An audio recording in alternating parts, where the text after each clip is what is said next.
All right, welcome everybody to the Next Up Bodybuilding podcast. I'm your co-host, David McGee, and we got another co-host, Daniel McGee. Say hi. Hey, what's up, guys? How you everybody doing? Everyone's doing well, hopefully.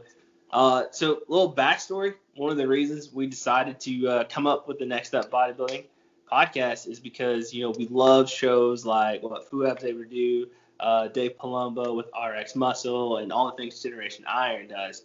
But what they really focus on, what their niche is, it seems like to be is a lot of the guys that are up there in the echelons of the pros, and then they really go back to the past, right? The Lee Haney's, the Ronnie Coleman's of the world. Our focus with this is to really shine a good light on the guys coming up, who are the next up. So yeah, that's what we're going to do. We're going to have a ton of guests from pretty much all over the country, pros coming up, the people in the NPC league, running through the ranks at the national levels and the big regional shows. So we'll have a little bit of everything. So yeah, that's what we're here to do. And before that, Daniel, let's kick it off. Like, share something about you. Like, how long you been bodybuilding for? Once again, guys, my name is Daniel. You can follow me on Instagram at Body by McGee. Been bodybuilding for about 4.5, 5 years. Decided to get into it after just working hard in the gym and making gains. And we've been working out for a long time, me and David. And I was just like, man, genetics, they play a part in this. Let's see where it goes.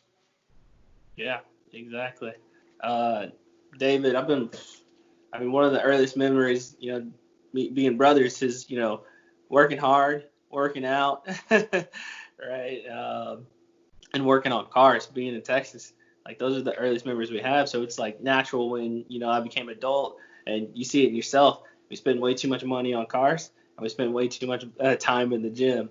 But this is kind of the things we do. And, with that recipe, you naturally kind of lead to become a bodybuilder. Luckily, I was fortunate enough to get a pro card back in July of 19 at Universe and men's physique. So yeah, it's kind of like a family tradition at this point is what we do, huh?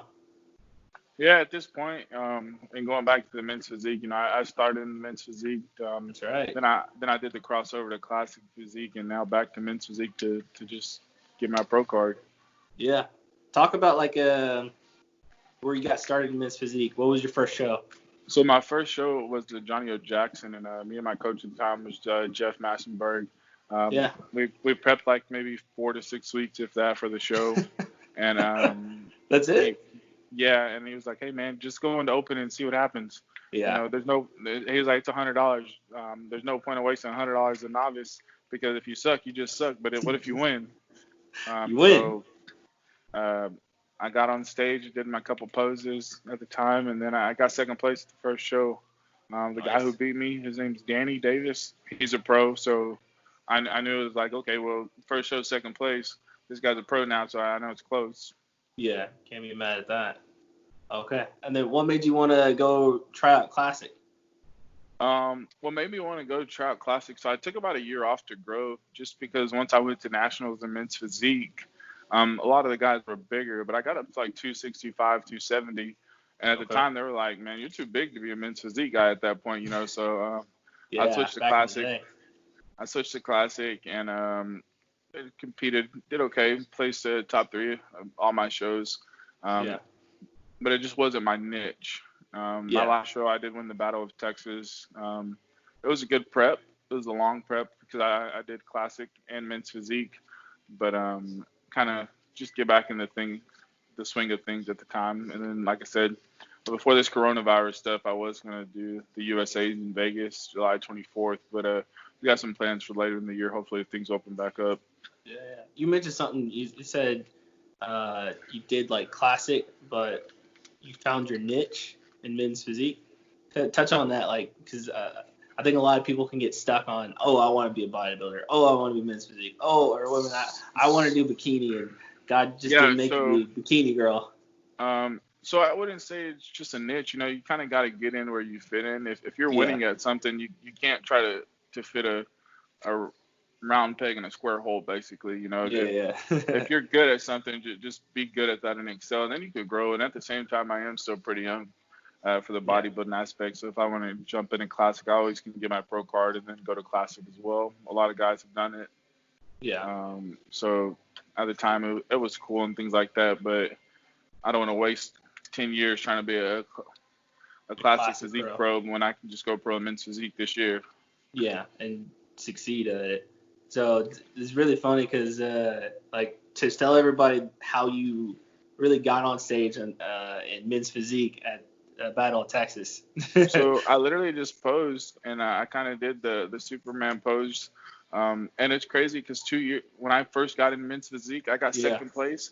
They told me I would have won this show if I didn't do that same pose that I won this show with. So the Andre Ferguson pose? The Andre Ferguson pose. I did it my very first show and got second place. And they're like, hey, man, if you would have done that pose, you would have won. And fast forward 4 or 5 years later, I win the show doing the same exact pose. I practiced maybe 5-6 minutes before jumping on stage. I was kind of flat in all honesty.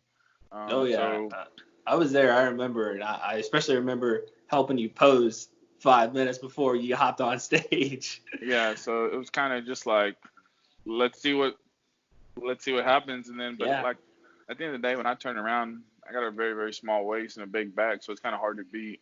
Yeah, no, it does make it hard, and like you're taller. You're on the taller end for the guys, so when you have that combination, it's like it's very a big V taper on stage. You got big shoulders, big rear delts.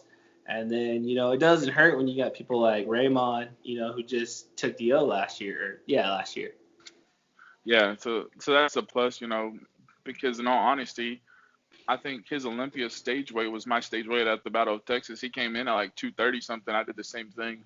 Yeah. I mean, dude, that's got to feel pretty good. Like, you're in that ballpark. You're working towards a good goal. You kind of you found the place where you fit in best. Which is hard. A lot of people never get to this. All right. So you mentioned on something, you're trying to go to USA's this year. I think that would have been a great show. I was looking forward to going out and seeing you. And now you're thinking we're going to push it back later in the year. I know a lot of the shows got, even Nationals in Miami is still in November. Universe got moved to, I think, the week after the November National show. Yeah, it's after the Miami show. So I don't know, maybe Miami. I like Miami personally. So I may try it out again. I've been there before, so it'd be good to win there or just go to the Universe.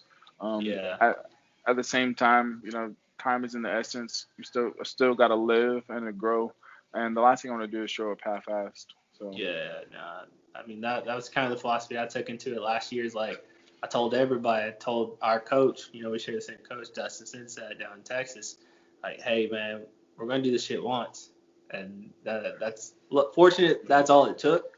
A lot of it's because we put in the time before, right? We figured out my diet. We figured out what works for me. And we were just prepared, all facets. So, I like your approach. Take your time and do it right. Yeah, because it costs a lot of time, it costs a lot of money, and a lot of effort to be going to a national show. I think the average national, you're going to spend a national show, it's going to be like $700,000 to $1,000 just to stay somewhere. Yeah. $200 to $300 you need food. So just the prep, I think it's going to cost you anywhere from $3,000 to $5,000 through your whole 16-week prep, training, food, supplements, and everything like that. So it's definitely not cheap. Yeah. So it's an expensive sport, so like, don't short yourself, right? Don't short anyone else, and get your money's worth and go up there and win. That's always the goal. Yeah, for sure. So we talked about what's hopefully coming in the future. One thing I always like to bring up to guys is like, you're not a full-time bodybuilder yet, right? No, this definitely does not pay my bills.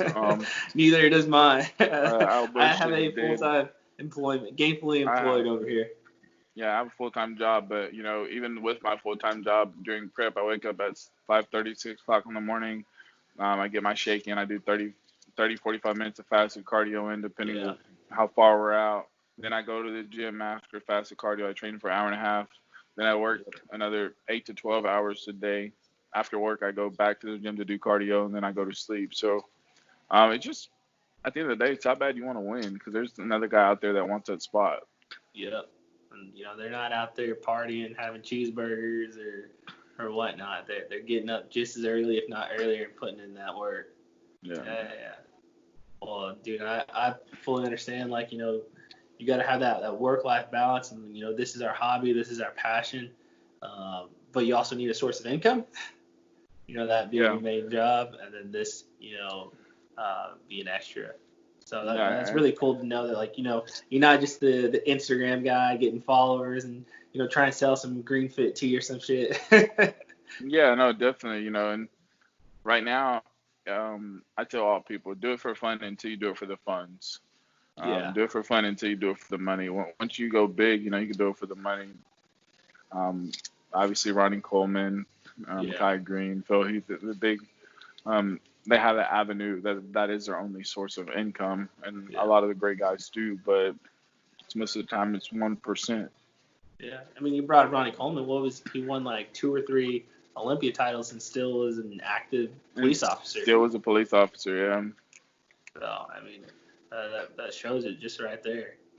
Well, cool. Well, one thing, I think we're going to make a habit of, kind of ending our shows is like, well, it's called the next up. Why do you think you're next up?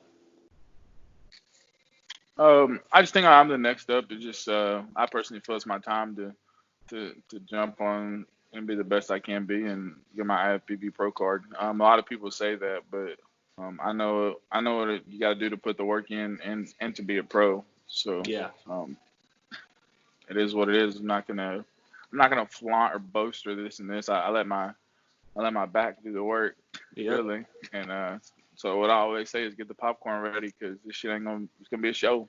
Yeah, get that popcorn ready. I love it when they call for, gentlemen, please face the back. It's like, ooh, got him right then and there. Yeah. Yeah. And that's the plan every time. Yep. When you say face the back, it's, you're backstage, you're checking everybody out. Or, hey, man, is that guy a bodybuilder? Is he a men's physique guy? Or both and this and that? It's like, man, dude, I don't worry about any of that shit. As long as you prepped your best, you did your best, you can't worry about who else shows up. What I always tell people, man, I'm gonna work my ass off, and even if Ronnie Coleman's little brother showed up, I'm gonna beat him shit. I don't know if he's got any little brothers that are competing right now, so he definitely doesn't. Thank you, God. Yeah.